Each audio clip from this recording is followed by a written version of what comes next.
পাচারের আগে উদ্ধার বিরল প্রজাতির চন্দনা পাখি। গোপন সূত্রে খবর পেয়ে দুর্গাপুরের বাঁশকোপা টোল প্লাজার কাছে একটি 4 চাকা গাড়ি আটকায় দুর্গাপুর বনাঞ্চলের বনাধিকারিক সুদীপ বন্দ্যোপাধ্যায়ের নেতৃত্বে বন দপ্তরের কর্মীরা। উদ্ধার হয় খাঁচাবন্দি প্রায় 170টির মতো চন্দনা পাখি।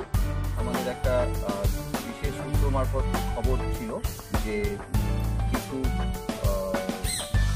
টিয়া পাখি পাচার হবে, সেটা একটা গাড়ি করে আসছে, পাটনা থেকে আসছে, বর্ধমান যাবে।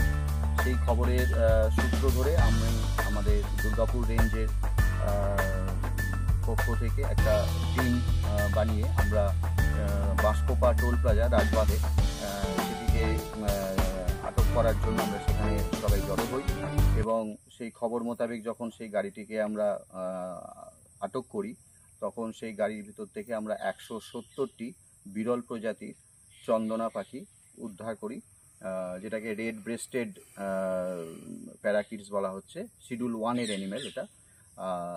এবং আমরা 2 জন আসামিকেও অ্যারেস্ট করি যারা পূর্ব বর্ধমানের বাসিন্দা।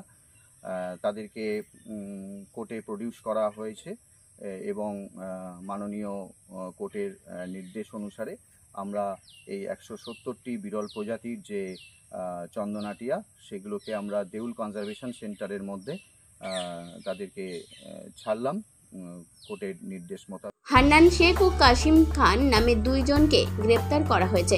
ধৃত 2 জনের মধ্যে হান্নান শেখ পূর্ব বর্ধমানের সারাইটিকার বাসিন্দা ও কাসিম খান পূর্ব বর্ধমানের দুবরাজ দিঘির বাসিন্দা বলে জানা গেছে। বিহারের পাটনা থেকে 4 চাকা গাড়ির পেছনের দিকটিতেই খাঁচাবন্দি করে বিরল প্রজাতির এই চন্দনা পাখিগুলো পূর্ব বর্ধমানের দিকে নিয়ে যাওয়া হচ্ছিল বলে সূত্রের খবর।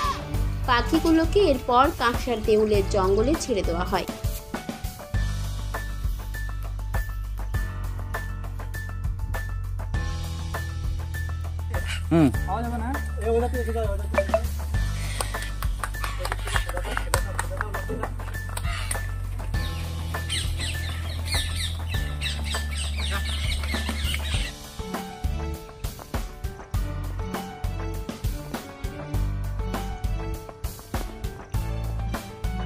দুর্গাপুর থেকে অনুরাধা সেনগুপ্তের রিপোর্ট, খাঁটি খবর।